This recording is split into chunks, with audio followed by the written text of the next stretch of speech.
Okay, I think I had titled this one Trump. And the reason I called it Trump is because President Trump is going to be doing a big thing for the. I'm enthused. It's in Washington D.C., so we're not going to be able to see all the activities and the military stuff that is going to be talking about our independence, right? So anyway, um, I am an advocate for Fourth of July. The reason I'm an advocate for Fourth of July, yes, I support Father's Day weekend. I do. The thing is, with Fourth of July, these are working documents. It talks about our independence. Okay, however it's being said or communicated inside literature that we read, that would be the point. I mean, this literature. I'm talking about rules, regulations, court stuff, documents, declarations, proclamations, all these different things we know are holders of the United States government. So anyway, I got up wee hours in the morning. One moment before I go to this morning, I had met this person. I was telling them, "Oh man, Trump is going to be doing this in Washington D.C. He's going to have like the whole the military thing coming out. Hopefully, he have all the soldiers come out and march and stuff like this and stuff like that. You know, the Navy, the Army, the Marines, the Air Force, so on and so forth. So I'm excited. Don't get me misunderstood. Excited. Now, when I was planning, as it was, I was past tense because I put my more of my focus on the celebration for fact. Okay, and we get more into fact. Some people know it as Kwanzaa. Okay, but the reason why I did not stay in Atlanta to do that is because, like I said, I had to pick like 1 or 7 days, 1 or 7 days. And so I'm like, okay, well, 7 days, and then we can go to, let's say, Georgia. But then I'm like, well, one moment now, we can do this in DC because they have a lot more to offer. It has a lot more volume to have that communication about chick. Chick is Constitution, human, independence, and civil. Okay, so now we're talking about our rights, our liberty, our freedom, and things of that nature. And yes, it's inclusive to people who work. Okay, so people who are working, right? I mean, there's employment laws. Okay, we got human rights laws that are there to protect us while we're working. And then there's people who are entrepreneurs. They need protection too. And so there's rules and all that stuff that's tied into that. Purchasing real estate. Okay, people are working people. Okay, and so you have some people, unfortunately, that suffer, and then there's people who experience certain things, and we're complaining because we know that there is something else, and I won't be calling it no powers to be or no principalities. I've said it like that because you got some people who sit there trying to run us. Okay, so anyway, I had met this person and I was like, oh, yes, we need a black brigade. He said, what is brigade? I had to pull it up myself. So I'm going to read it to you. A subdivision of an army typically consisted of a small number of infantry battalions and or other units and forming a part of a division, a unit, a contingent, a battalion, garrison, division, squadron, company, street meet, platoon, section, detachment, legion, corps, troop, cohort. The point, when I was doing, here it is, that application of communication before FDA or even Tyler Perry getting onto Fort McPherson, I was talking to the HBCUs over there. I said, honey, we need to keep Fort McPherson as a military base and have a black brigade. Okay. So I'm like, well, you know what? They're going to be marching tomorrow in Washington, D.C. And I'm like, I want to be a part of that. But then I'm like, well, one moment. I did get in contact with, here it is, the Army. Don't get it twisted. I was asking them if they had the Black Brigade. You know, and I have asked people who were active in the military, is there a Black Brigade or a brigade or anything that's working on, the interest for Black people? Let me tell you something right now. In well, all of the comms, they talk about human rights, okay? Now, everybody, we could talk about the all factor, but then we already know there's something about that hue that is an issue, that has played an issue with this black and white thing, this hot and this cold thing. You know, we went through all the little colors on the rainbow. Red was high, cool, blue was cool. You know what I'm talking about? All that security stuff. The point is that somewhere near in line with history, we can go back and we could talk about, the different. We had a Big Bang Theory people, and this was going on in the 50s and 60s. There was a lot of stuff going on. Yes, I know that we've had people who were talking about the Vietnam War and all the other things that are associated with the well-being, and yet here it is, the formation of people who were waging war or participants of war. Okay?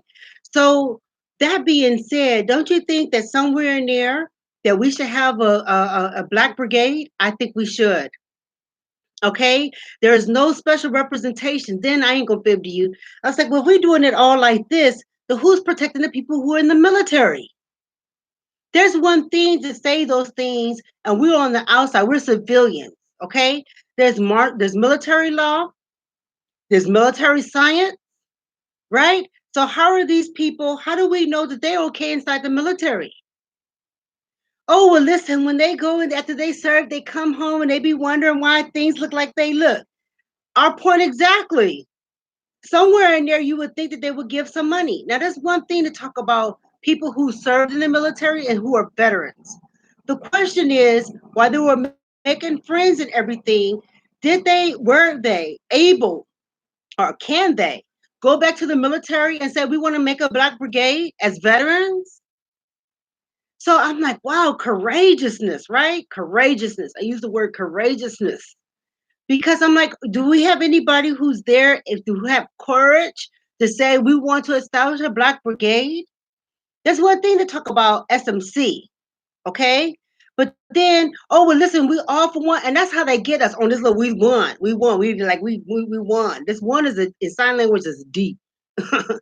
Oh, we won. And I'm like, well, you know what? I understand about here it is the army of one, but somewhere in there, I understand we can sit there and say, well, this one may want it, and this one, and this one, and this one. You know, we special. We got complaints.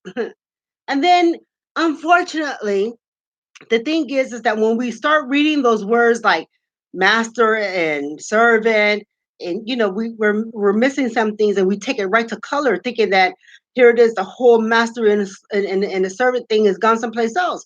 But in law, servant means employee. I'm not trying to dumb it down or nothing like that, people. I understand that we do have history, and I also know that the small units that they had, that they would tell us about, like Tuskegee Airmen, maybe even a few other people. Matter of fact, I was at this place. They wanted us to know that their people were serving in the military way before, let's say, the 50s. But there was a lot of stuff that was going on in the 50s, okay, in regards to troops or people. I mean, South America, Central America, and North America, okay? During that time, I mean, they had the Woodstock, the sex, drugs, and rock and roll, that we had saw that in the United States. Unfortunately, we did not see the battalions, or let's say the troops, the way that we could have seen it. Matter of fact, even to support it. When we see some of these people who are homeless on the street, the question will be, in regards to family or them being called. Maybe they were called at a time to serve, because they said that they have that for their men, they wanted them to register in case they needed to call them for service. Okay? And so when we begin to look at, why do you suppose so many people do not serve the country? Now we can sit there and talk about everywhere else, but people who are citizens of the United States of America, this is the thing. Our access, not access of evil, but our access to be able to travel to different countries. And yes, we would like to think that the state would be, the embassies in other countries would be there to really help. But surprisingly, it's not like that. Okay? It's really not like that. We could talk about the Eastern hemisphere, but I'm talking about the Western hemisphere. Okay? Now I started looking at it and I said, are they going back and forth with this one and this one? I'm not gonna call out these different countries like I'm giving you detail about here it is, military, which they already know. But we're looking at military, we're looking at our black military in other countries. I'm talking about the Western Hemisphere now. Black countries with military and black police. Okay, all this. Oh, we got to get these different people. The United States military go train with a lot of countries. Okay, they do. They go and they go training. They whatever training it is that they do in other countries, whether they're black, green, purple, white, whatever, pink. But when I was traveling and going to some of these places, I did not see black people in these black countries. They were predominantly white. We on this human rights thing, people. So anyway, my thought about it is yes, I have been in support, an advocate, or a conversationist on the United States military giving a black brigade. Now we can talk about SMC. Oh, we hear this one. They come home and it still look like a look. I said, well, honey, maybe because they were not trained to understand what they're supposed to do. But you want to be like we also mix a lot, then that poses a problem. To hear this, the movement. But you would think that the special interest for human rights would be there. So if we were looking at the story, how the hell we as civilians, and we know that we're just being bogged down with police brutality on these dang on streets, then what is it looking like for people who are in the military? How are they able to go and address even some human rights issues that are being played against? Here it is, us as the people. I had explained that how certain things were looking as it relates to human rights. When you read the Declaration of Human Rights, you see intellectual property, you see land, and you see the people and how they're trying to pump people. And here it is, this big old monitor thing. I think it's 28. Okay, so if I'm talking to somebody, it's one thing I understand. We need people. Matter of fact, this group I had got a hold of this group, and I said, well, listen, what about our voting rights? Right? So when you start looking at our voting rights, a lot of people can't vote. You would think that they would take on an interest. They allowed a lot of immigrants who are not citizens or who may become residents. Matter of fact, here they allow residents to vote, but they're not citizens. Then I'm like, okay, well, one moment. If we're doing all of this and we having all this advocacy about human rights, and then yet, us wanting to be whatever, then how are we gaining the support from people who are from other countries? Who are their parties? How are we being able to, let's say, do business with them, and we're doing business with them, and then we're talking about human rights, and then we're talking about preservation, and this one thing to be like, oh, but all these people, they just want handouts. No, people, it is what the government is doing. There's some other stuff going on there, okay? So yeah, when we sit there talking about amelioration, this stuff is for real. So anyway, okay. So I said something about the voting rights. So if we're getting these people and they knowing that they're serious, whether they can vote or not, it will be to support people who they thought was the underdog that they wanted to support because they thought maybe perhaps that they would be able to win their term in office, right? Or here it is, win the seat. Now, the thing is, as I reiterated, if we take on an argument about, let's say, our well-being here on these streets, and we're going back and forth about police, then what do you think it is if we're addressing military and then them traveling the international community? You understand what is it making any sense? So for me, I think that some of my wording, matter of fact, I want to review this document, and then I was like, okay, I'm going to write up a quick document because I had wrote somebody, I was texting them, and I just said, "Wow, well, while I'm doing all this texting, I'm gonna send you a note," because it was just like multiple texts and stuff like that. But then, um, I was just like, we need courageous people who are inside the military.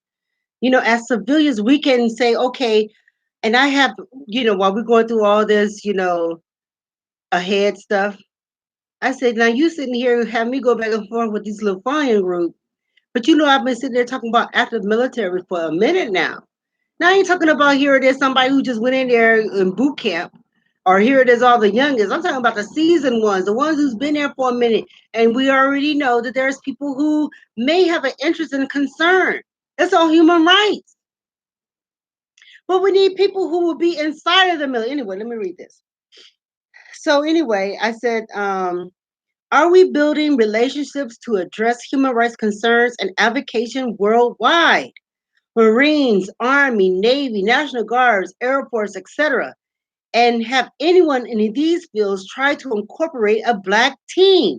Then I'm like, we have military law, military science, courageousness. We need people who will be courageous to say, you know what, we want to establish the Black Brigade.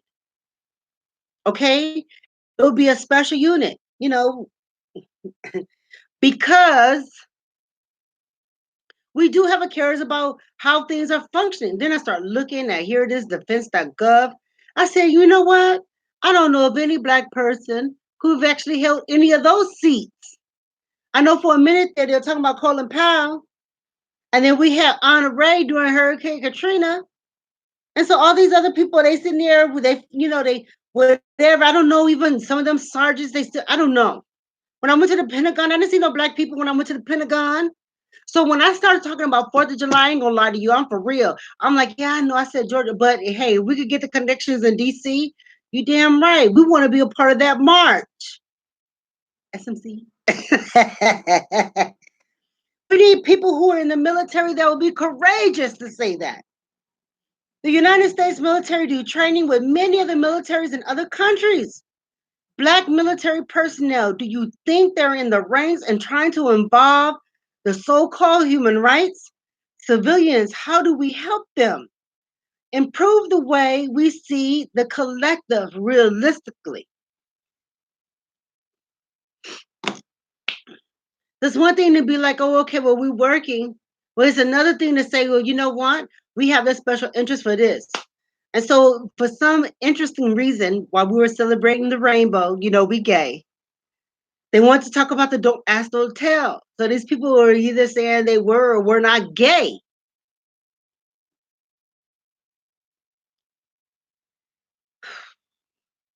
It will be a special unit, honey. If you go to defense.gov, you do not see black people there. I don't see them. And like I said, when I was traveling in some of these places and the military was saying that they were going to do different services, I didn't see no one black there either. You understand? So anyway, the thought is how we as civilians, if we're looking at security, I ain't gonna fib to you. Yes, all of that as it relates to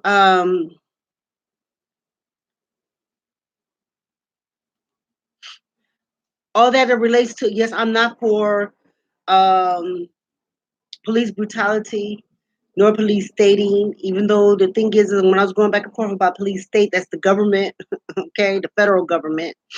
Um, they were talking about military police. Matter of fact, I was like, do we even have military? I'm not saying that we do not. I'm sure that we do, MPs, but we don't see them in that light. Okay. So anyway, the veterans, what is the aptitude to go ahead and say, you know what, we want a Black Brigade, and then to set forth that agenda with the military? Do we want funding for that? I don't know. Sometimes when I'm thinking about writing these letters and saying we want a Black Brigade, don't get it twisted, people. I did write them. Okay, and I said I want Black Brigade, and they're like, well, here it is in regards to race and this. But they were saying that is it inclusive of everybody, and I just said I guess so. You start making us feel like, oh, okay, and you see the numbers are low and all that kind of. Boy, I did write the military. That's not why they're doing the things that they're doing. What about before then? You know what I mean?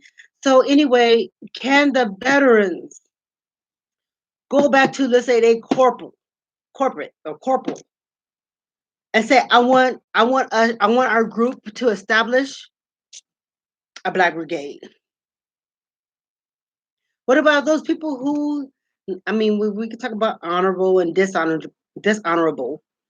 Okay, we could talk about benefits. I don't know about all of that, So it just kind of made sense to me at that time that I am talking to people who is in active service.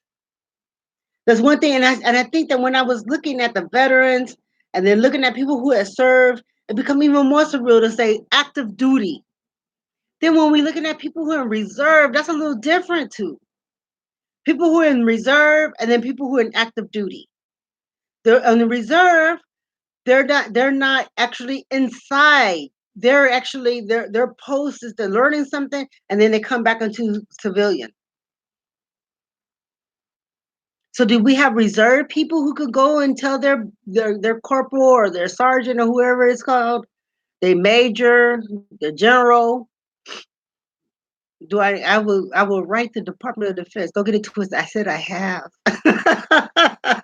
And let them know we want a black brigade who specialize on human rights.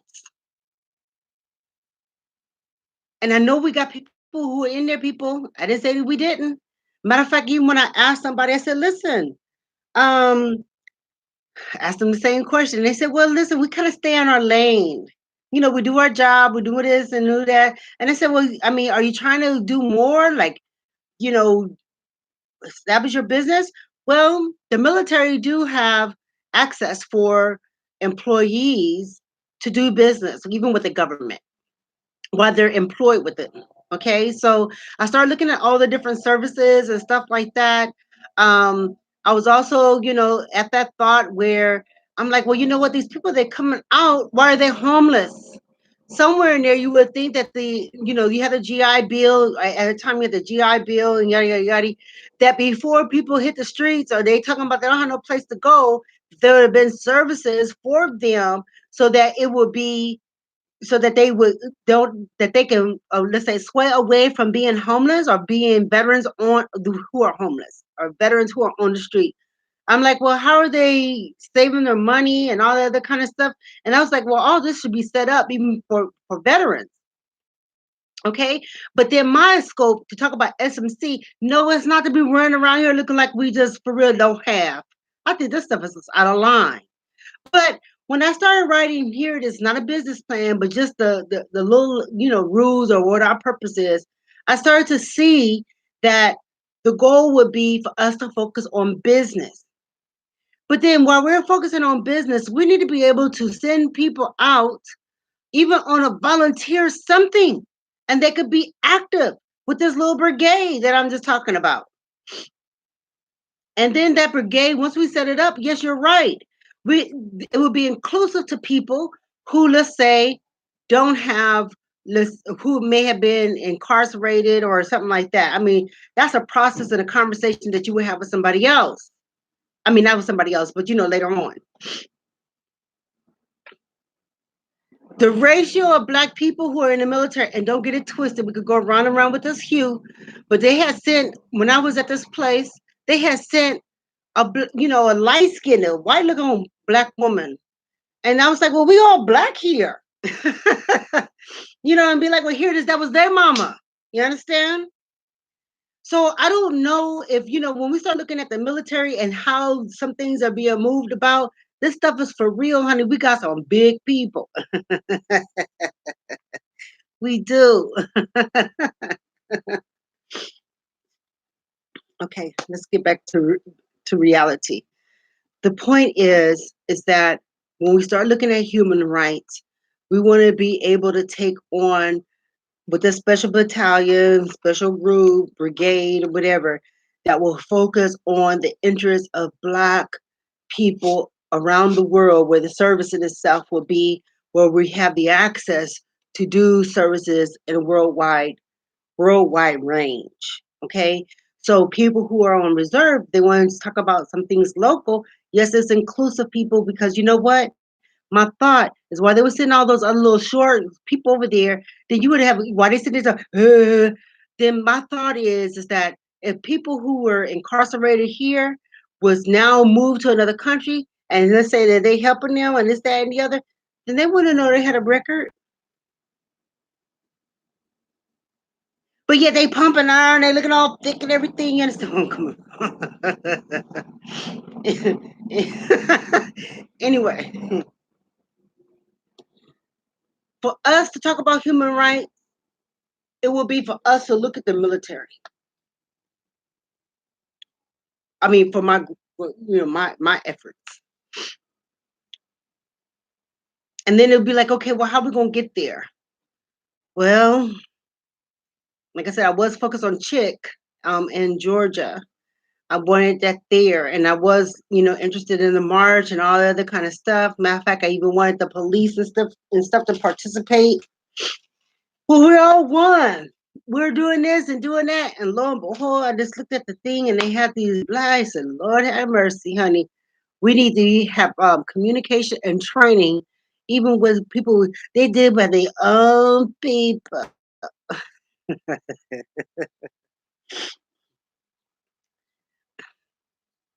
Other than that, we be like, oh, we hear this, we're gonna fight against them. What is the name of this movie this man was in? Hold on, was it Tom Cruise?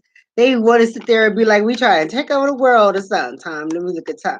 And I'm like, this is on a whole nother thing. Let me look at this. This is a movie that Tom Cruise is in. And let me see. Not Top Gun. It was another one. And they sitting there talking about Hitler and all the other kind of stuff. And they sitting there talking about all that. But honey, in the 50s, we had a lot of little coups going on right here in the Western Hemisphere. Okay, ain't nobody saying nothing about that. And no, I am not talking about Top Gun. Let me find out which movie this was. He played a lot of good movies. Let me see which is which. They talking about the men said, well, you think that I said you damn right they should fund that. And we have black people running that and they need to be in any one of those seats. Check. I mean SMC. And we focus on check. Let me see. And the construction and BB&D and all that, the kind of stuff. Oh, I want to see this one. Oh, I want to see that one. He has it born on the 4th of July. Yes, I want to see that one. Let me see. Maybe it wasn't Tom Cruise. I have to look again.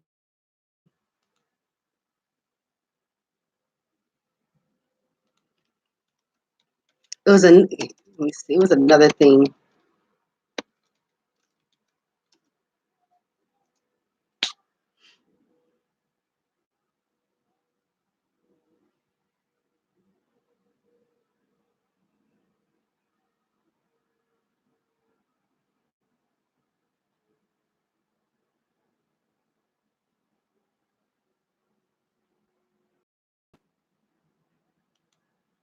I think that one is it.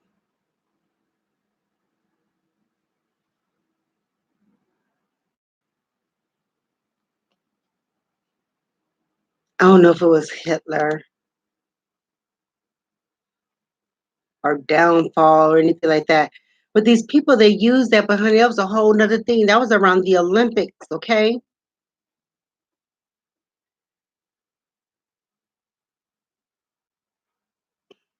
I went there. But we'll talk about that later, okay? So yes, people, we want to support the 4th of July. It's Independence Day. I know we talk about our sovereignty all day long, and I am support of active military because they are serving our world. And I do think that we need to have a black brigade that focuses on chick. Okay, so it could be called Street Meat Company, and yet our focus will be chick. And it will also be inclusive to business building and development. Yes, don't get me misunderstood. I know that we got people on the streets and all that other kind of stuff, and yada yada yada, and people want. I don't know about all that. Okay, so some of the people, I'm like, well, who are they talking about?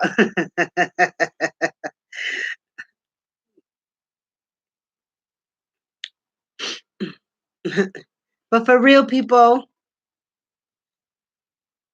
look at there. Look at the little lion there. What is this? Some other stuff. Oh Lord. Oh, okay.